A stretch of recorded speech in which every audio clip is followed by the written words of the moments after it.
watch your nutrition, right? And what I mean by nutrition, not just the food that you eat. Your nutrition is what you're feeding into your brain. Who are you hanging out around with? What is your work environment? What news are you listening to? Just really start to curate what goes into your mouth, your ears, your eyes, and that will also alter your lens, your belief system, and your reality of the world.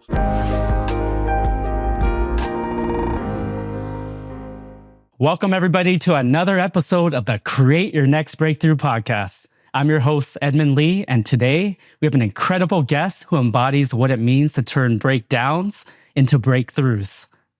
Luke Tan is a trauma-informed breath architect and lifestyle optimization coach whose personal journey is nothing short of transformational.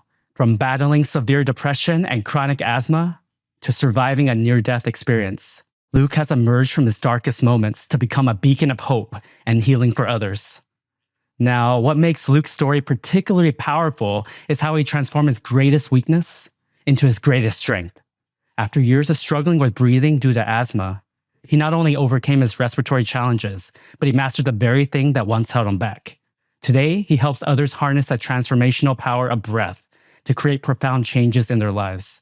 As a licensed, unbeatable mind coach under former Navy SEAL Commander Mark Devine, a certified neurolinguistic programmer trainer, and a master Ericksonian hypnotherapist, Luke brings a unique blend of expertise to his work. He combines advanced breathwork techniques, plant-focused nutrition, and lifestyle optimization to guide others on their journey to wholeness.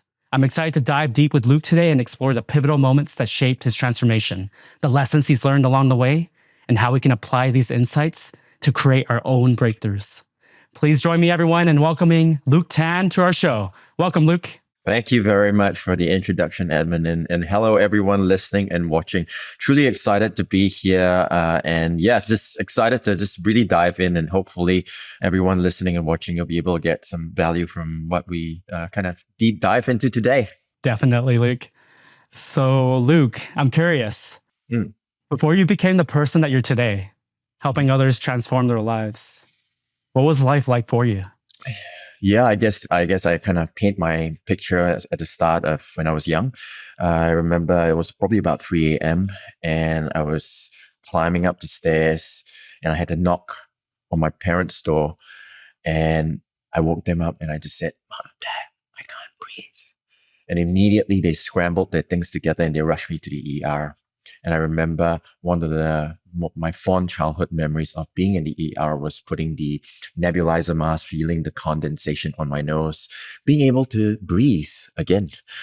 So that was really my pathway into, I would say, respiratory health or poor health, I would say.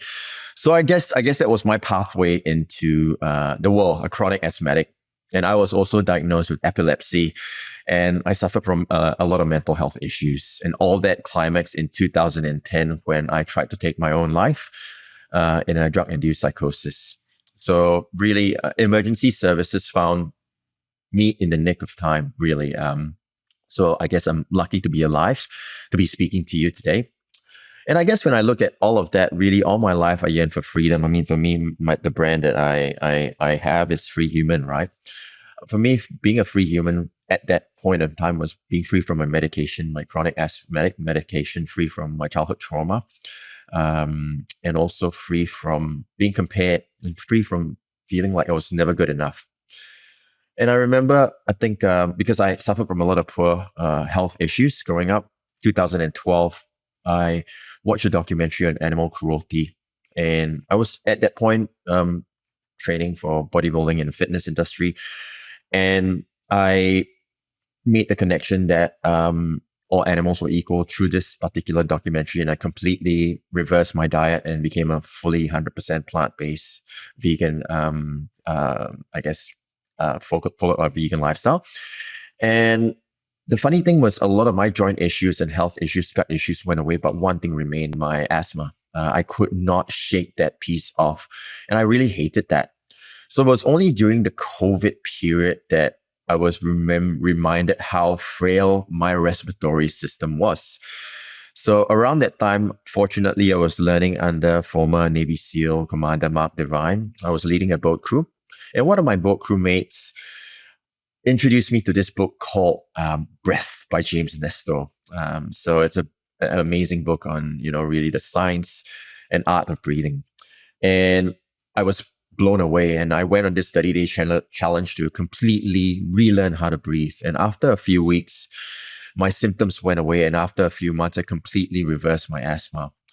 And along the way, I also went for my first kind of a therapeutic breathwork, somatic breathwork session where I resolved a lot of my past trauma. So I just found I was just, I became a student of the breath, a disciple of the breath. And then subsequently, I learned from all breathing experts from all around the world and really started to specialize in this area. And that was really the big piece for me. And I realized how powerful and potent it is to be able to just harness something as simple as your breath. Because we look at the primary fuel. What are your primary fuel sources, right? It takes weeks for you can go weeks without food, you can go days without water, but you can literally go minutes without breathing, without air.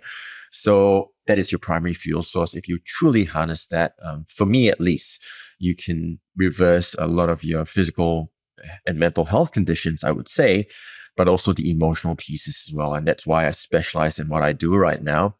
And I think I got a recent diagnosis start of this year with ADHD. And really, I'm now looking at using lifestyle and using the breathing to really reverse asthma. But now, how can I use breathing and lifestyle to completely rewire my brain to use ADHD as not as a weakness, but as a strength of hyperfocus and being able to succeed in a hyper distracted world that exists today, right? So yeah, Yep. that's a little bit of a nutshell on my path into where I am today.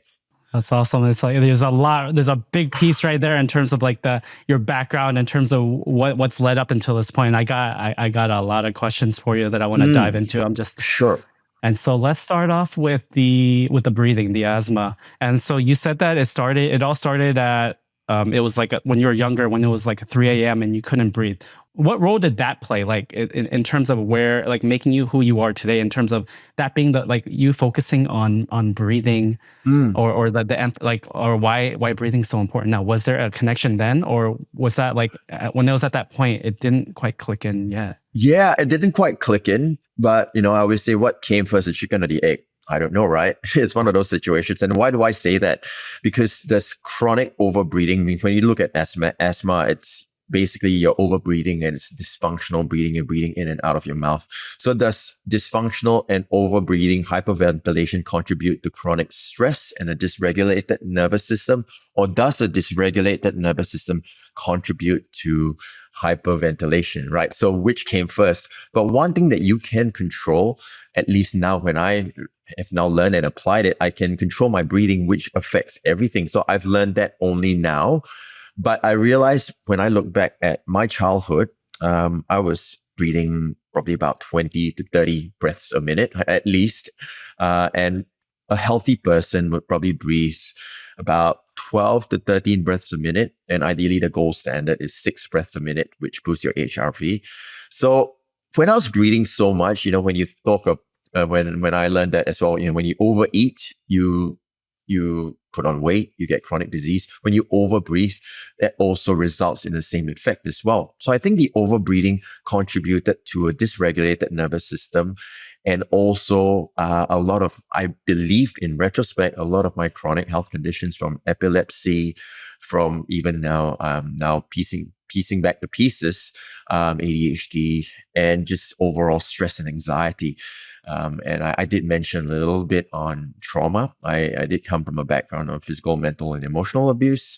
And I think that also contributed to everything. So at the end of the day, if I could sum it up, it's a nervous system. You're always in fight or flight. There's fight or flight, rest and digest. When you're in fight or flight, everything is an emergency and your body goes on hyper alert. And when that happens, that becomes chronic stress, and chronic stress will result in everything else, which over the course of my life resulted in a lot of my health issues, I would say, which now I'm on the process of completely reversing. Awesome. And so, Luke, for For our listeners who are listening in, how you talked about breathing, how would somebody know if maybe they're taking too many breaths? Because you talked about the number of breaths. Based on that, you can kind of determine where a person's at. So how can a person Sure. determine what level they're at, and maybe how, like, if they're breathing a certain number of times, maybe they're breathing too many times within a certain period of time, it'll lead to like maybe certain effects or certain ways of being, versus like if it's more the optimal, what can they expect? Sure. Let's do a quick experiment right now. Okay. What I'm going to get you to do, Edmund, is look down on your belly or on the chair below, and I'm just going to get you to take 3 breaths as deeply as you can, like so. Sure. Should I keep my head straight right now, or should I look down, Luke? You can look down. You can look down. Okay. Just take 3 breaths. Okay. Well, through my mouth or Yeah. through my nose or Yeah, anywhere? through your mouth. Through your Through my mouth. mouth.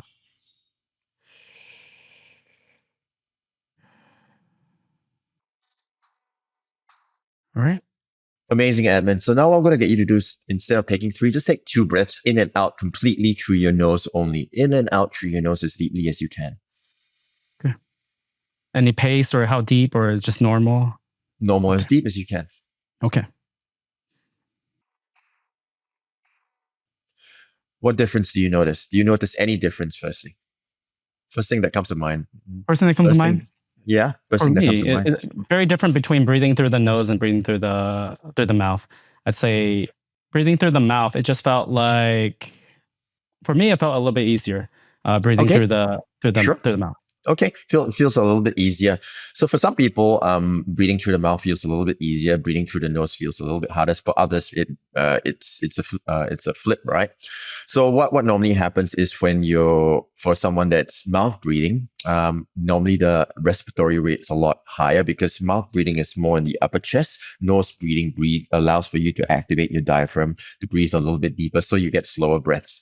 So more often than not, the breath rate, as I shared earlier, you can track, to answer your question, right? You can track on things like your Whoop, your Aura rings, or sometimes even your Apple Watch will give you how many breaths per minute. And normally for someone who's breathing in and out through their mouth, the respiratory rate is a lot higher. And that's what I've now learned from my past as well. When you breathe in and out through your nose, the respiratory rate becomes a lot slower. And the beautiful thing about breathing in and out through your nose, and this was the very first thing that I did to completely reverse my asthma. Remember, I shared with you the 30-day challenge. The 30-day challenge for me was to shift from mouth to exclusive nose only breathing, because like you, I felt like breathing in and out from my mouth was a lot easier because I was a chronic mouth breather for most of my life.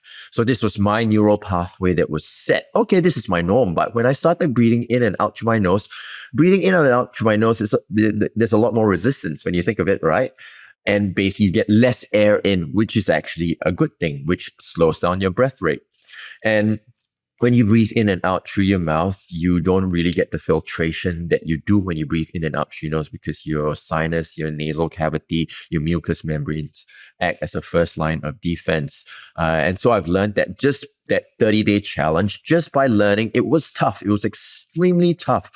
And I remember when I was on a big CrossFit workout, I was on the rower, and I started to have an asthma attack. And because I had this 30-day challenge of, I am not going to touch my inhaler, whatever it is, I'm going to try to regulate my stress from the asthma attack through just breathing.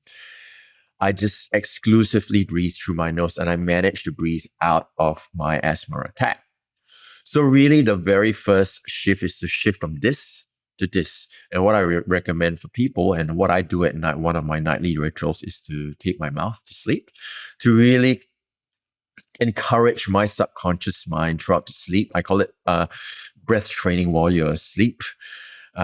So that in the morning, because you've been breathing a certain way, breathing in and out through your nose for 6 or 7 hours, during the day, it's like, okay, this is the way I should breathe. So yeah, I would say the first thing is tracking. Definitely tracking with tech. The next thing is shifting from your mouth to the nose breathing. And then what you might find is, after a while, I found that when I started to shift, not only did I completely reverse my symptoms, but I also, when I was competing in competing in CrossFit, one of my weakest links was my respiratory system. I gassed out really, really quickly. But when I completely shift adopted the way I breathe and breathe exclusively through my nose, it became my greatest strength. My endurance went up significantly. And of course, being able to control stress and anxiety as well. So hope that answered your question. Definitely. And so, in terms of what people can do, they can start to track that.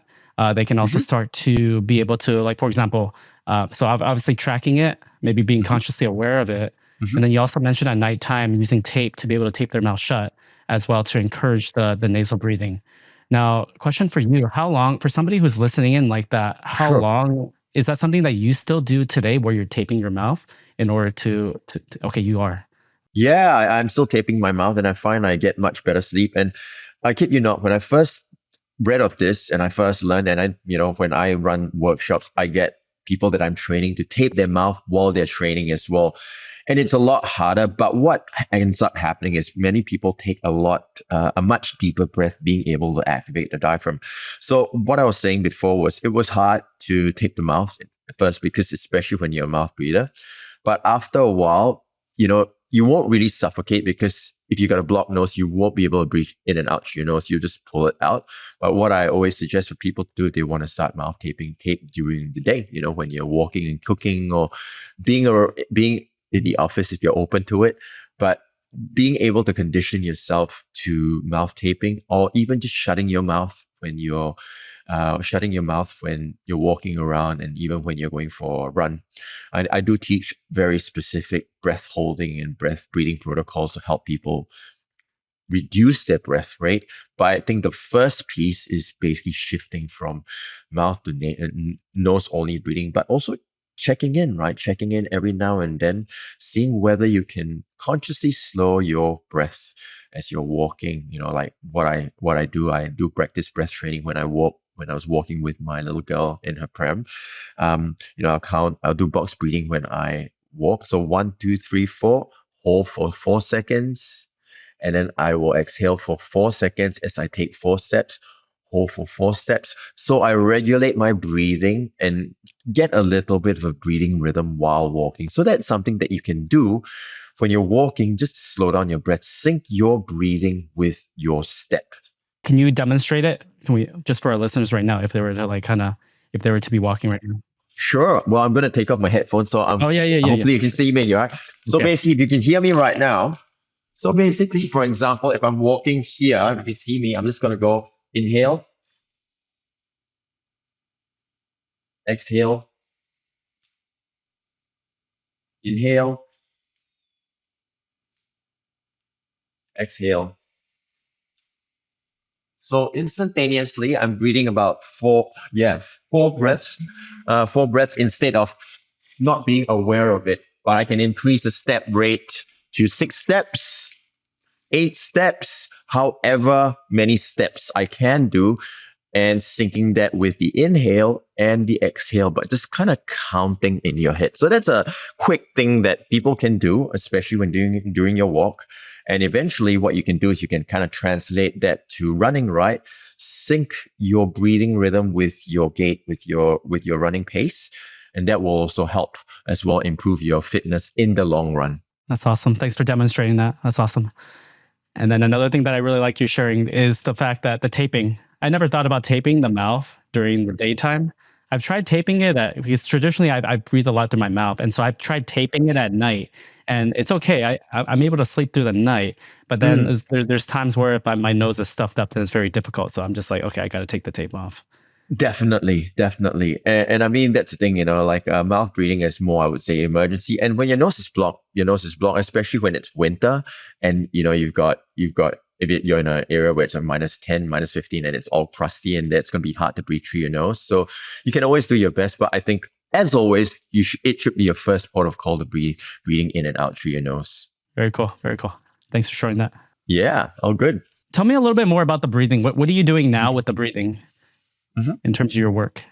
So I guess what I do right now, I kind of look from two lenses: performance breathing and performance breathwork, and that's what I do in a lot of the breathing kind of techniques and protocols I use for training. I do pre-training breathing, intra-training, which is during the training. There's specific breathing protocols, and then post-training. So the whole purpose of performance breathwork, boosting your carbon dioxide tolerance. I don't know whether we'll get a chance to go into that, but boosting carbon dioxide tolerance, increasing your breath hold time, increases oxygenation of your cells, brain cells, muscle cells. It improves recovery, helps with sleep, reverses a lot of chronic respiratory issues like I have. And then the other lens that I look from is therapeutic breathwork, where it's more somatic, where I take people through a breathwork journey. And this really accesses the deeper layers of the subconscious mind and the nervous system. And I know some people use plant medicine, ayahuasca, peyote. Back in the day, I dabbled with LSD to gain insights to my subconscious mind, to my past, to access that space where I'm one with the universe, right? And I managed to access that same space with breathing, with therapeutic breathwork, which I now teach and facilitate. And so the lens of therapeutic breathwork is to resolve trauma, unprocessed emotions. Because when you switch off the prefrontal cortex, which is the thinking mind, because we're constantly working, we're constantly thinking. When you switch off this guy, you're able to access a lot of the deeper layers, and trauma, unprocessed emotions is stored in the body, in different parts of the body.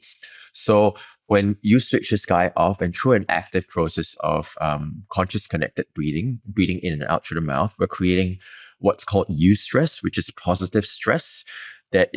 Which supports the release of distress, which is unwanted stress. It's like going to an ice bath is good stress to allow for you to boost your stress resilience. So the same thing with the type of breathing that I teach.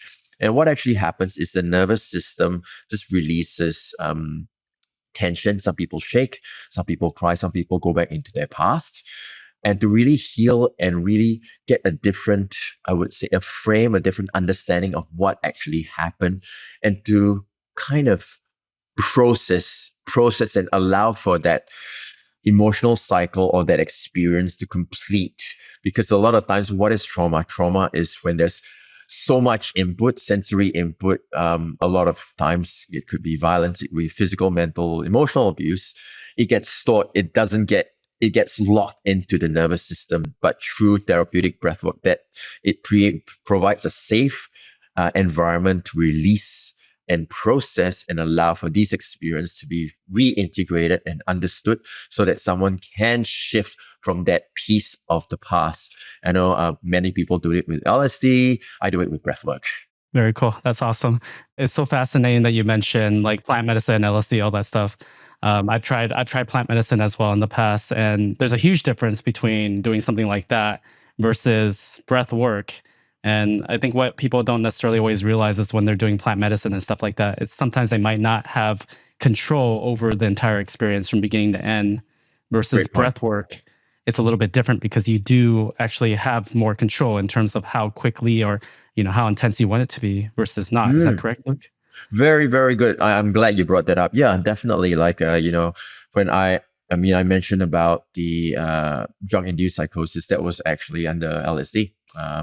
I could not control what was real and what was not, and 7 to 8 hours. And you need to be in a safe environment, right? You need to be able to trust the people around you as well. And they are very, very potent tools, I would say, especially these days. But I guess with breathwork, like what you said, you are in control of the experience, and the depth of your experience is controlled by how you breathe. So I always teach during my briefing of each journey, working with a one-on-one, whether in a group environment, I use the gear system, right? Gear 1 is, for example, a 2-part breath gear. The neutral is breath in and out of your mouth, and the break is breathing in and out through your nose. So being able to access these 3 gear systems when you feel, it's a little bit too much, let's just shift into nasal only breathing to get out. Because sometimes when I'm in a group environment and someone is having a huge cathartic release and it's screaming, it's disruptive for the other people that are around, that are having their own process, that are having their own journey. So what I would do with this person, I will guide that person, provide a supportive touch, and allow for them to feel safe, and get them to oscillate out of basically maybe gear 1, mouth only breathing, to breathing in and out through your nose, whispering to them, say, you're safe, and just getting them out of that state. Because when you're in I call it a non-ordinary state, you don't really, time just collapses. You can go back to that moment where you were traumatized. So I get them and guide them back into the present moment where you feel the ground beneath you, just hear my voice. And that is control, right? When you're in a plant medicine journey, you know, you are in there. And I think it's powerful and it's potent. So I think at least from my lens, it's the breath is a lot safer because you're in full control. Very much. Now you mentioned something in 2010 where you almost took your life. Was that was related to the medicine as well? Yeah, it wasn't yeah, it was LSD. I was going through 2008, 2009, around that period. Global financial crisis hit. It was the lowest point of my life. And I was back in Australia, and I was trying to find answers, trying to escape from the pain that I was experiencing. Depression came from a background of mental health issues, as I shared before. And yeah, it was on this particular trip, and I had an argument with my ex, and I literally just lost the plot. I literally lost the plot, and everything came at me at once. And at that point, I just felt like I had to go. And I thought that the world was going to be better without me. And yeah, I did. I did try to do it. And fortunately, yeah, I mean, eventually, I won't go into the details on what I did because it's quite graphic. But eventually, literally, emergency services found me like close to dead, right? And then, fortunately, I woke up. Fortunately, the emergency services got to me in time. And yeah, I guess my time wasn't up, right? And I think that was one piece, and a few other, I would say, pivotal breakdown moments that happened after that because I wasn't addressing the root cause of my issues, and I think that's the life, right? Life gives you a few taps in the shoulder, like, hey, you gotta change your course. If not, just give you a bigger tap. Hey, and then one day it's gonna give you a huge whack. And sometimes the people they lose their life, right? Which I almost did. And sometimes you just realize, okay, I need to make a decision to change right now. I really need when you're at the bottom, it starts with a decision, it starts with action. And then for me, I clawed my way out of depression, out of all of that, went into fitness. And for me, I think the antidote for me was really lifestyle, right? Really training for my very first bodybuilding competition and using training, nutrition as a way to alter my physical state, which really, in a way, altered my mental and emotional state as well. So I guess physical training was the first pathway into my kind of my healing path, I would say, and then the rest of the pieces that came after. So yeah, it has been quite a journey, and here I am right now chatting with you about it and doing the work that I now do. So it's been, yeah, it came from challenge to intention and purpose.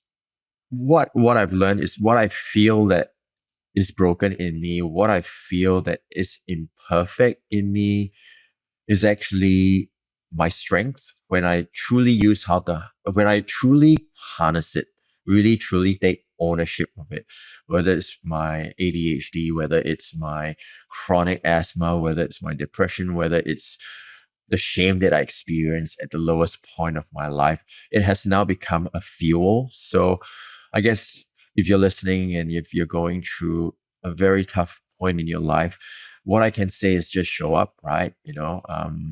I look at it from a training lens. Like there are days where I just don't feel like training at all. I just feel like throwing the towel in and I just do the bare minimum. Just do whatever I can just to function, right? And eventually it's all the cumulative effects, days, reps, months, years of showing up. Eventually you get to create a certain level of resilience, being able to pick yourself back up, being able to join the dot backwards to see that everything made sense, everything led to the life that I now have, which is how I feel right now. And all the decisions that I made, the trauma I've experienced has guided me and been a teacher for me to live the life that I now live and do the work that I now do. And be able to hopefully help and serve people through their own struggles. And so that's awesome that you share that. And so all those things that were your greatest challenges, you were able to use that almost to like to push you forward, to move you forward. And so for people who are listening, for people who are going through those challenges, what kind of mindset do they need to have, or what can they do in order to be like to be able to be like, to have that courage to be able to like step into that next version? Sure. I guess I look at it from my lens of, if I look at the very first piece, was, as I shared earlier, because I was at the lowest point of my life, I could not go any lower. It started with the decision, right? Because I did not have any choice. I mean, I can continue living the life I was living, or just say, look, I want to change it around. And I remember it was a crisp morning in Melbourne. I was based in Australia during that time. And I made a decision because I was looking back at the past few months, what I've done, and I could not recognize who I've become. I felt the lowest emotion, shame, and feeling shame. At that point, I said, like, I just need to turn my life around. So it started with a decision. So the next thing was physical training. Physical training is a key piece for me, because physical training allowed for me to just create a bit of structure, a little bit of discipline, to just get my mind out of this chatter and however I was feeling, and just lift weights. And I guess when I was training, one of my coaches at that point of time told me that, hey, why don't you compete in bodybuilding? I was just training, just as per normal, fitness, 3 days, 3 days split. And there was a bit of fear there. But I think I lean, for me, having that specific goal, a date, I just lean in. And I competed in my first bodybuilding competition. And it's about setting a very clearly defined goal that is kind of out of your comfort zone, but achievable at the same time, right? So for me, I committed to this goal that was slightly outside of my comfort zone. But when I achieved this goal, I won Best Poser. That's a title that I I laugh up to this day. Best Poser, and best. I came second runner up, I think. But What's a best poser? So for our listeners who might not be familiar with it, what does best poser mean? Best poser, I mean, it was best routine. I played a routine. I had a whole sequence. My posing coach got me through a whole posing sequence that I incorporated with a bit of kind of martial art movement, and I won the routine, and I also won the best pose. I think I have this, the trophy somewhere, the best poser title. So that's essentially what it is. The best routine, which is also the best poser, which is funny. But yeah, I guess finding a goal that's outside of your comfort zone, and for me, it was fitness related. But that goal allowed for me to channel my focus into something, because at the end of the day, when you're in that state of emotional dysregulation, stress, anxiety, your focus is everywhere. Life sucks. Why are my relationships this way? Why am I not earning enough? Why am I here? Why am I in this country? But right now, you need to channel that focus somewhere. Might as well channel it into something that allows for you to feel better physically, mentally, emotionally. Go for a run. And that's why when you look at a lot of ultra endurance athletes, they were former alcoholics, former drug addicts as well, because they had to have something else to focus on. So they went into running. And running in itself was the therapy, because you can't think of anything else but being in your body. So I think training is the next piece for me. And then eventually the nutrition piece came in, because once I started eating better, I started thinking better, because, optimal gut health is optimal brain health. 95% of serotonin is made in your gut. So if you've got a healthy gut, you got a healthy mind. So all that is a symbiotic relationship between your mind and body. And it all starts with movement, because as humans, we're meant to move. We're not meant to be sitting on a chair for most of the day. And we're meant to move. We're meant to connect with other people. And we're meant to just breathe clean air, not in a filtered environment where, we're in air. I mean, I'm in air conditioning right now. So I think really this, if I could sum that up, I shared a lot there, making a decision to what you need to shift most, and also starting to turn your life around through fitness and health. And it could just even be slowing down your breath, like what I was doing before. Start to breathe, 4 steps, because when you regulate your breathing, you regulate your stress response, because you can't control what you think and how you feel, but you can control how you breathe, which directly impacts how you think and how you feel, if that makes sense. Awesome. Yes.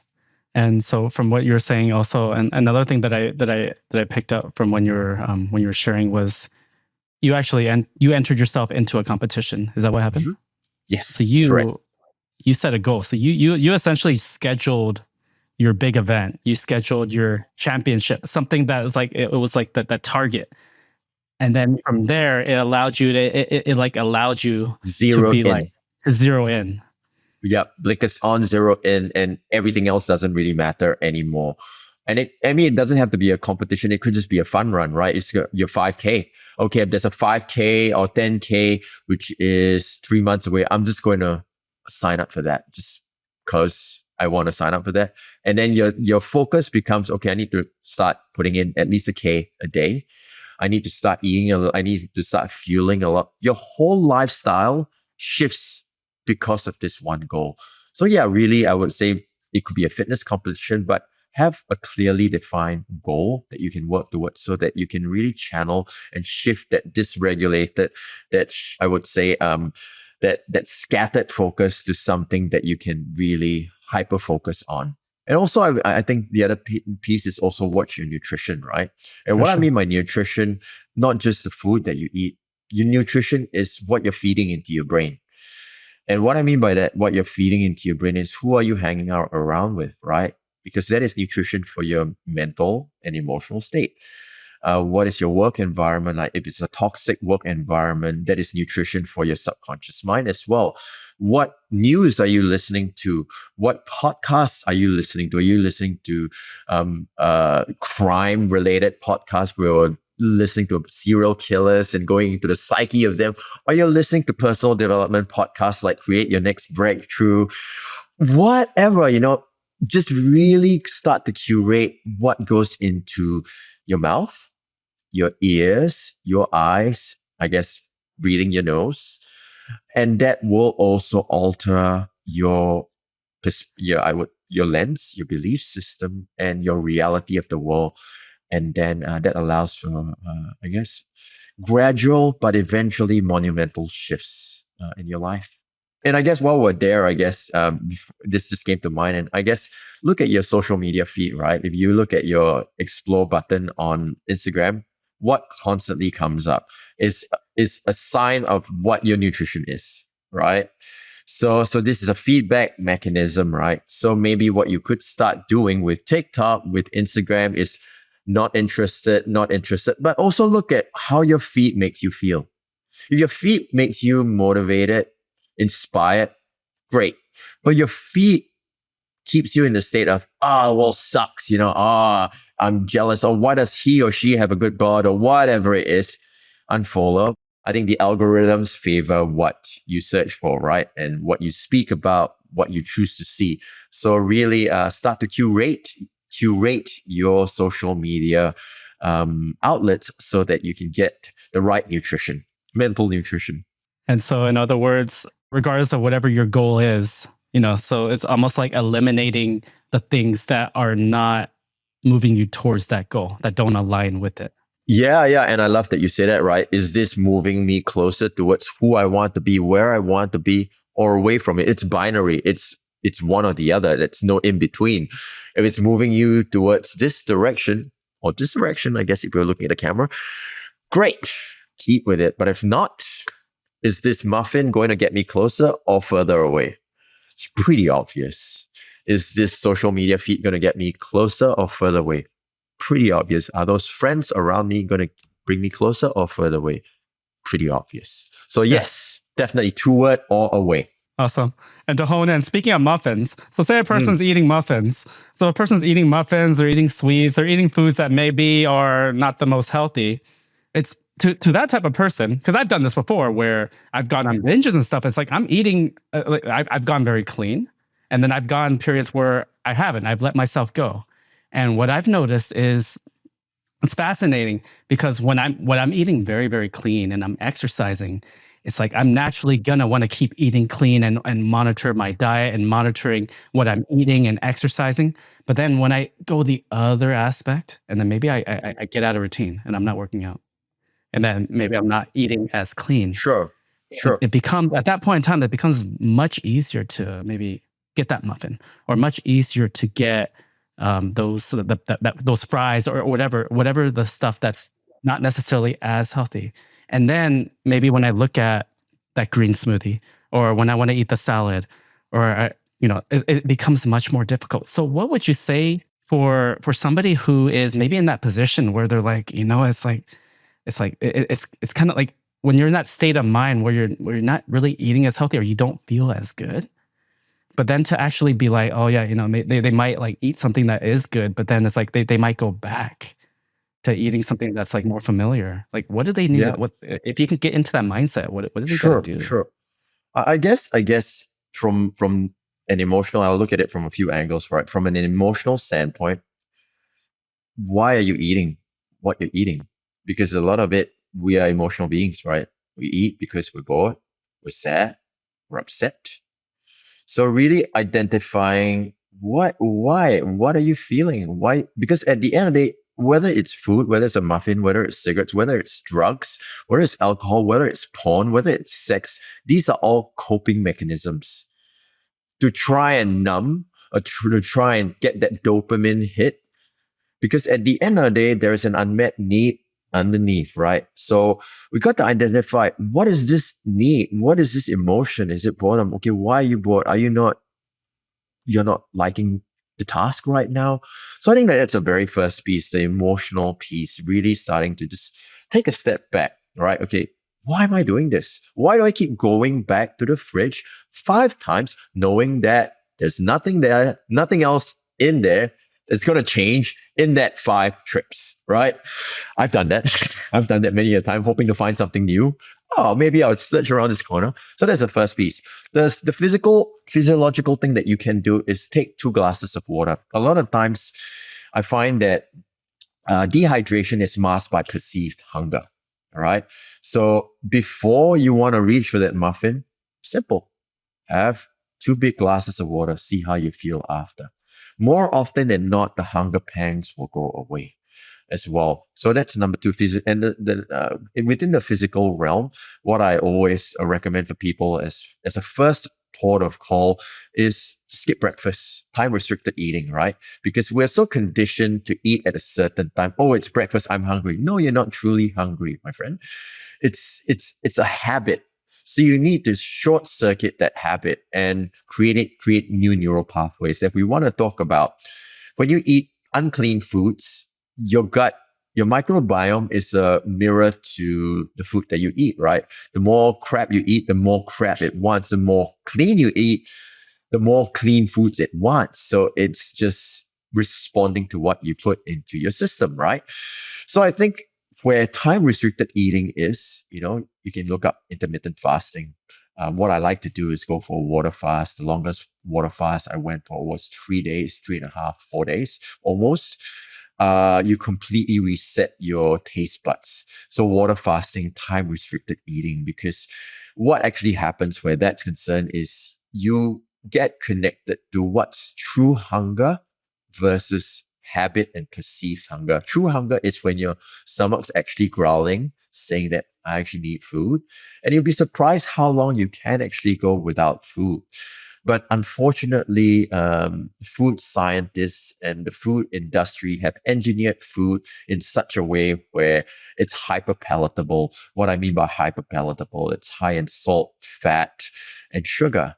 And that tricks your brain into this dopamine kick, whether it's dopamine kick from this, a dopamine kick from the muffin. So it's being able to short circuit that and I think starts with awareness, and then being able to maybe use practices like hydration and time restricted eating to recalibrate what hunger is and what you truly need. And so for somebody who maybe wants to try that out, Mm. what would something like an intermittent fasting look like for them? Yeah, I think, I mean, there is all sorts of protocols. I mean, for me, I'm no fasting expert. I can share what I've done. Like Yeah. there's a 16-8 What worked for you? fast. Yeah. What worked for me initially was just skipping breakfast, stopping my meals at say about 8 p.m. And then meaning that I will start my first meal at 12 p.m. So meaning 8 to 8 is 12 hours. So from 8 a.m. to 12 p.m. is another 4 hours. So that's a 16-hour fast. And then basically I start eating at 12 p.m. till about 8. So I've shortened my eating window, and that works because unlike an eating window of 20 hours or maybe not 20 hours, maybe 18 hours, you're just really getting that into half of that. So you don't consume as much calories. So from that standpoint, that's what I've done. And that has primed me towards water fasting for 24 hours, because water fasting is extremely beneficial for autophagy, getting into a state of ketosis, and being able to just cleanse the system as well, cleanse your taste buds as well. And as I shared before, you can go, weeks without food, days without water. I think there are medical institutions that do 7-day, 14-day. I think it goes up to 14 days even. Water fast where people who are chronically ill, obese, they go through more than 7-day fasts. But what we're talking is just 24 hours or even just 12 hours for that matter. So really, I would say for me, the advice is to start with skipping breakfast as a starting point. Just don't eat breakfast, or maybe stop eating after 6 p.m. As simple as that. Because a lot of times, if you don't have a gate in terms of when you stop eating, you could still be eating at 8, 9. I'm going to have a late night snack at 10. Realistically speaking, your digestive system needs to shut down, after a certain time. When the sun sets, everything starts to slow down. And the last thing you want to do when everything is your body's trying to wind down and be able to prepare you for sleep, is to start digesting something. And more often than not, when you're eating food at about 9 to 10 p.m., it's not a green smoothie. It's not an apple. It's not. It's a bad stuff. So not only are you overworking your digestive system at the worst time of the night, but you're also polluting, and that's going to affect your sleep. Throughout the night, you're not going to get your deep sleep. You're not going to get your REM sleep. And that is going to create the cycle of chronic stress. And it starts a bad cycle from the get-go. So really, I would say that's essentially what it is, really, stopping eating after 6, or maybe even skip breakfast. It's a very, very first simple thing that you can do. Hey, Luke, what did you notice when you started to skip breakfast and you weren't eating until noon? What did you notice for yourself? What did I notice was I got hungry. I said, I'm hungry. I'm hungry. I need to eat. Yeah, because my body's used to we're creatures of habit, right? And your nervous system and your body, your digestive system, is a feedback of these habits and the belief system where, I need food at 8 a.m. I need fuel to train at 8. And I remember when I was CrossFitting at 6 a.m., I had to have like 6 dates because I needed fuel. But after I started fasting, you allow for your body to adapt. And, up to about 12 p.m., I was still going for CrossFit training sessions up to 10. And it's about conditioning, right? It's about being able to condition and train your body to extended amount of time. But for me, it was tough because I was going against what I was used to. But as with anything, your body, and that's what the human species is known for, adaptability. We are able to live in cold countries, up in the Arctic Circle, in the desert. We know how to adapt. But because of this environment, this manicured environment, which is modern life, we become soft, we become weak, we become comfortable. So I think the key is to start to feel a little bit of discomfort. And that's what I tell my little girls, right? I've got a 7 and 3-year-old. I'm hungry. I need food. No, I'm hungry. No, you're not hungry. You ate about 2 hours ago. It's okay to be hungry. You're not starving.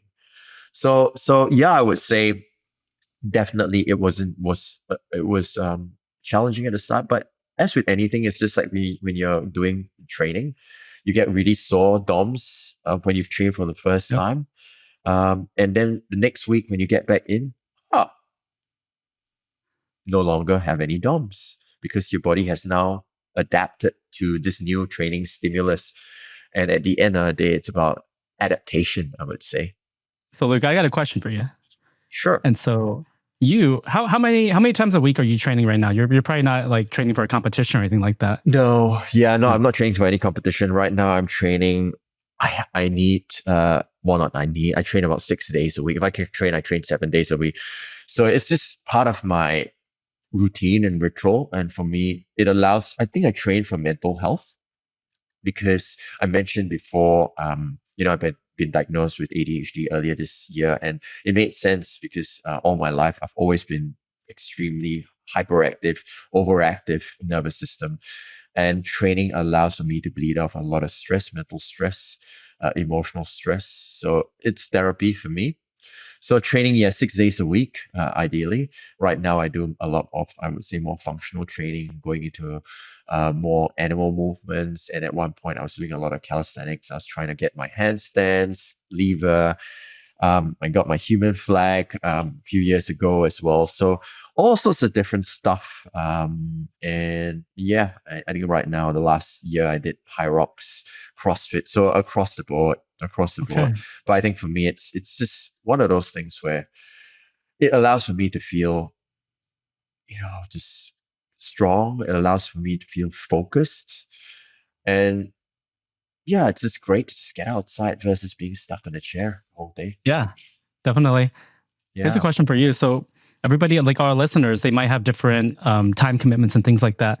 And so for you, it's like, it's like, what have you found to work best for you? Is it working? Is it at what time frame? Is it like a 30 minutes or 1 hour or longer? Like what works for you? Great question. Great question. Yeah, I think for me, optimize, right? 30 to 45 minutes max. If I maximum 60 minutes. But when I've worked with people before, they said like I just don't have time. I between my kids, between work, between everything that I've got to do, I just don't have time. And what I always say is plan your day around your training. Make your training, schedule everything around training rather than schedule training at the end. Because when you've gone through your day, the last thing you want to do is train, right? So when you put that priority of training, and the other thing that what I get some of people to do, I just can't sleep. I don't get enough sleep. Well, why not plan your day around quality sleep? So make that the focal point rather than the by the way, the byproduct of your day, because this is insurance for the rest of the day. So that is the number one tip. And for me, like because of the timings that I have, I've learned to train first thing in the morning, 6 a.m. in the morning. And for parents, for busy parents, that is probably the only time that you are able to train, because after work, you might need to pick up the kids from school and next prepare dinner, do their homework, all of that. How are you going to squeeze training in, right? So you might as well do it first thing in the morning. And I know many entrepreneurs talk about the 5 a.m. club. I'm all for that. At one point in my life, I was waking up daily at 4:30 a.m. to get my morning ritual in, so that by 7 a.m. I'm rocking and ready for the day ahead. So winding the clock back a little bit earlier so that you can start with some movement. So I think that those are two tips I would share. Let me backtrack a bit. I want to go back to your story a bit. And so you talk about the free human. Tell me a little bit more about that.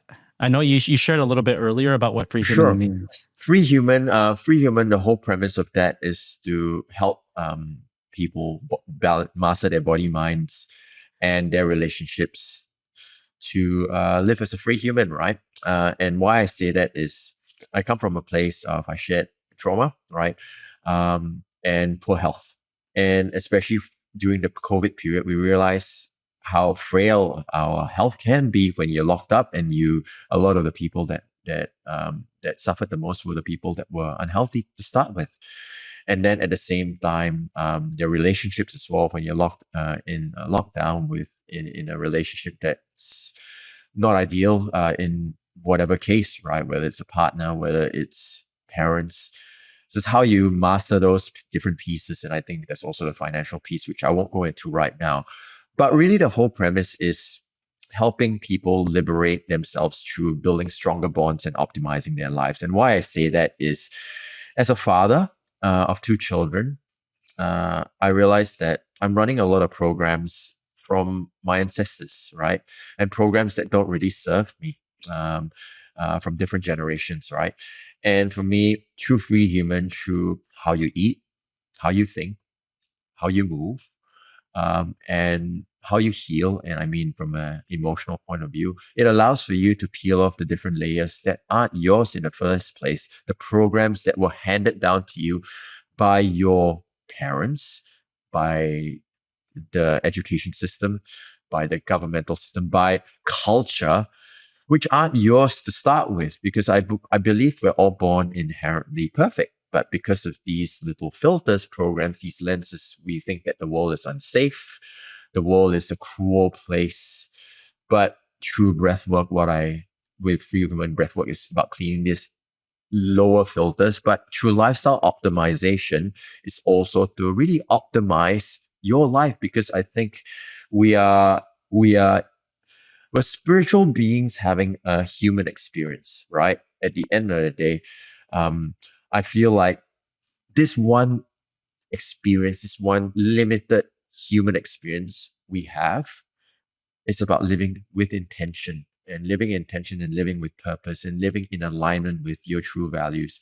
And true free human, whether it's training, whether it's nutrition, whether it's mind training from the NLP side of things, and whether it's nervous system regulation, is to help a person live optimally, so that as a parent, they don't pass on their stuff, their poor habits, their trauma onto their children. Because why do we see wars? Why do we see fights? Why do we see deaths? People killing each other, because people are walking around with unresolved aspects of themselves, projecting onto others and saying it's their fault, when it really isn't anyone else's fault but your lens of the world. But really, it's about cleaning the filters and being able to help the future generations live a peaceful, happy, and I would say an aligned life. And for me, I want my children and my daughters to believe in a world where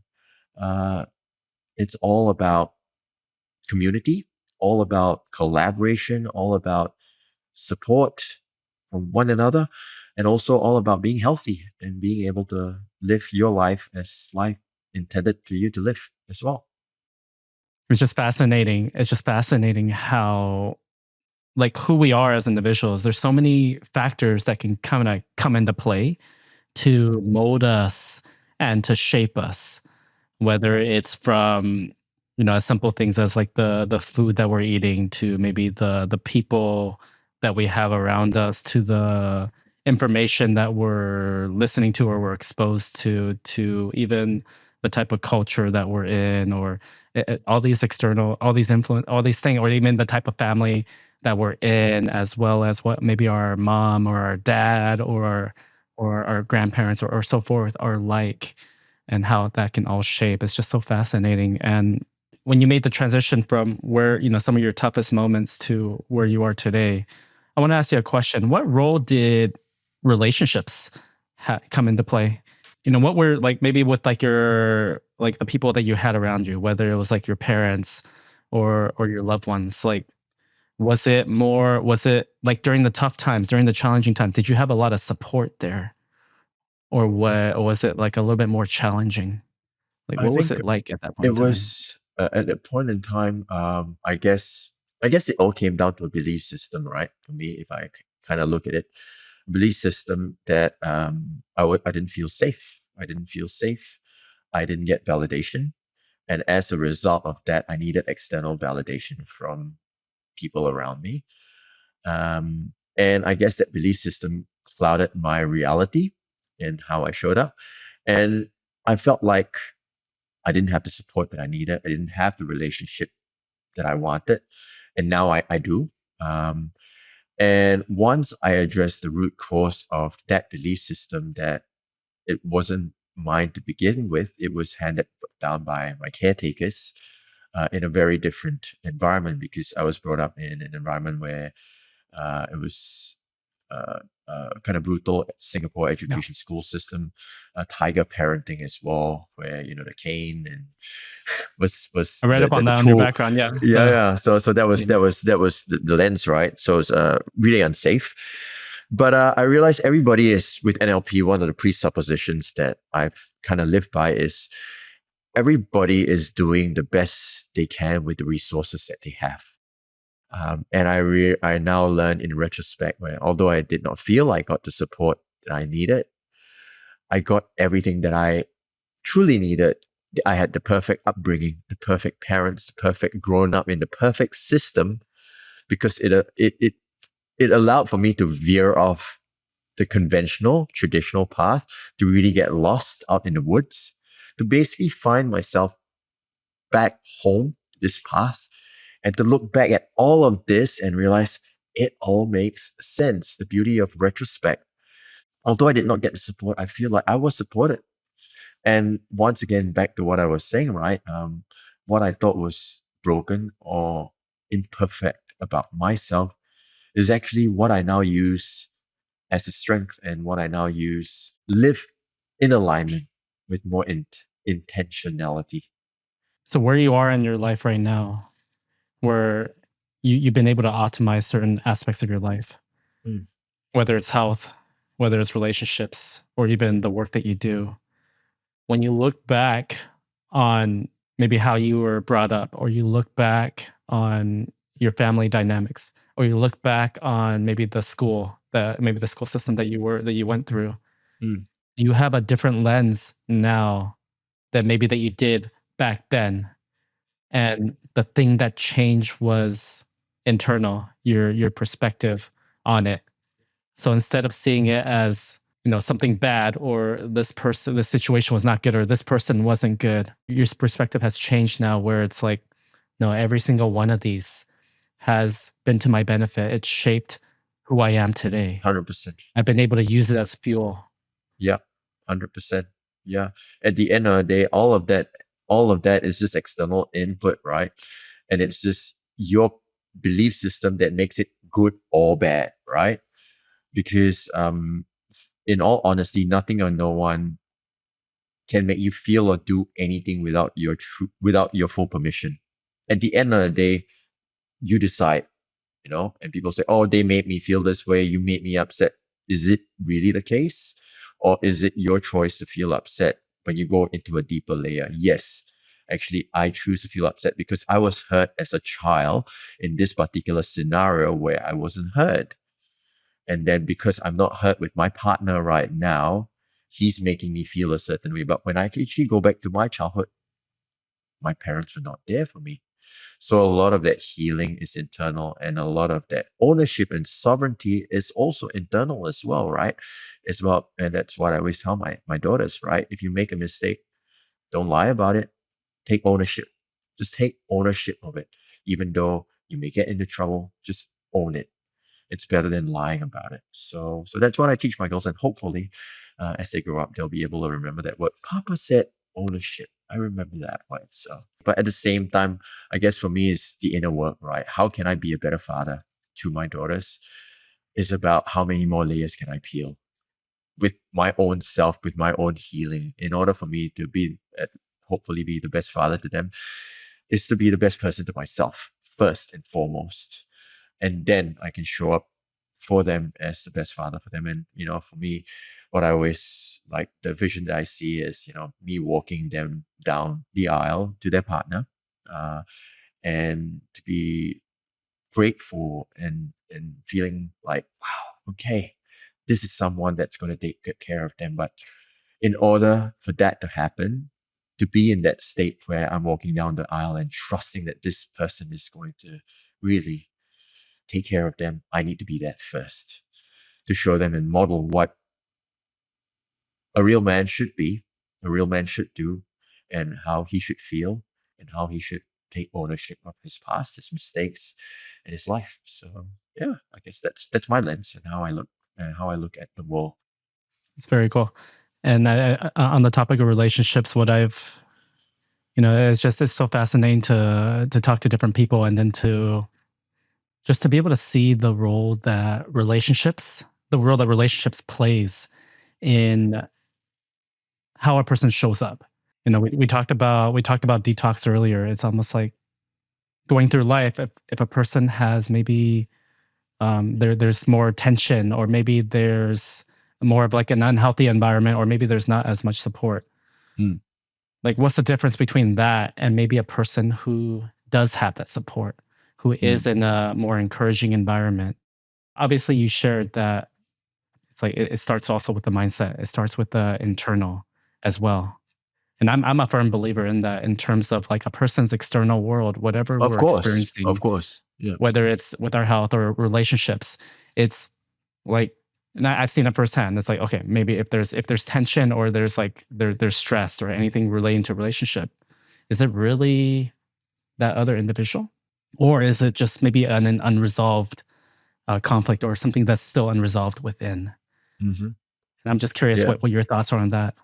I guess, yeah, it's the world is your mirror. That's the first thing that comes to mind, right? The people you are around with is a reflection of who you are. And who you are is a reflection of your belief systems and what you have or have not healed or resolved. So really, if someone's in a supportive environment and with great relationships where they're constantly inspired by the people, they've probably been in an environment where they were nurtured, they were cared for, and they felt validated to be in around people like that. And however, if you're on the flip side, it could be the other way as well, right? But at the end of the day, as you shared as well, Edmund, it's about that mindset as well, and that shift, and what you lose, how you use the external environment as input, as sensory input for you to either stay on course, go towards, or move away, right? So everything, the example. Well, actually, this morning I woke up with a particular thought in my head. It was something that was making me anxious. I won't go into the specifics of it. So I woke up really triggered and anxious, and then I went through my morning ritual. I did some breath work, some carbon dioxide training, visualization, and then after that, as I was driving home after my ritual, my perspective towards that initial trigger was no longer affecting me. And my learning was that at the end of the day, the external input, the stimulus that you get is neither good or bad. It's neither good or bad. It's your perspective on whether it's good or bad. And your perspective is really defined by your belief system. And the belief system is also can be influenced by how regulated you are. Awesome, Luke. So thanks so much. As we wrap up, Luke, I got a question. How can people learn more about the work that you do? Yeah, so I guess you can head to my Instagram profile at luketan.co. Alternatively, you can head to my webpage, luketan.co. And if you're a parent, busy parent, wanting to optimize your life, I do have a free download, 10 tips to optimize your body, mind, and relationships. So kind of the methodology that I shared where free human is concerned. So you can check that out. But other than that, I would say just go to luketan.co. Instagram would be probably the best channel to look me up at. Awesome. And as we wrap up, Luke, I'd love to leave our listeners with something just powerful that they can take away. And so, from your experience, what's a mindset shift that you believe that anyone can adopt to start creating real change in their life? I would say one thing that my teacher taught me was the 3 breath rule. And when you are faced with challenging situations, circumstance, experience, just pause for 3 breaths. Take a deep breath in through your nose all the way down to your belly and allow for the exhale to just fall.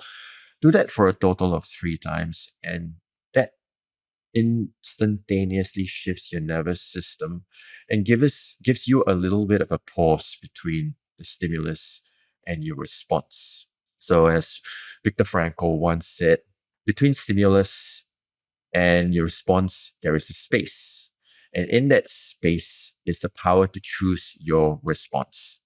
And in that response lies your growth and your freedom. And to me, that space is your breath. And being able to take 3 breaths allows for you to create that pause for you to respond instead of react, and hopefully allow for you to change how you show up and how you perceive the world. Thank you very much, Luke. My pleasure. And there you have it, everybody. That's Luke Tan. And we're going to go ahead and leave his all his information down in the show notes below. And so you can go ahead and check out his next projects and what he's working on. And yeah, so let's see. So I just want to thank you so much, Luke, for pleasure, man. coming to the Pleasure. show. I appreciate you Cool. and taking the time. No to worries, talk. man. Yeah, indeed. So yeah, let me happy to serve, happy to be able to help, and also look forward to seeing what you're going to be doing, and let's just stay connected. Definitely, most definitely. And here's a special bonus gift for our listeners. We're all about getting you into alignment so you can live a life that you love. It's a breathwork meditation that I highly suggest that you do. Go through it, experience it, and share with me the results. You can access it at www.createyournextbreakthrough.com, or you can check it out in the description below. This has been your host, Edmund. Thanks for tuning in, and I'll catch you in the next one.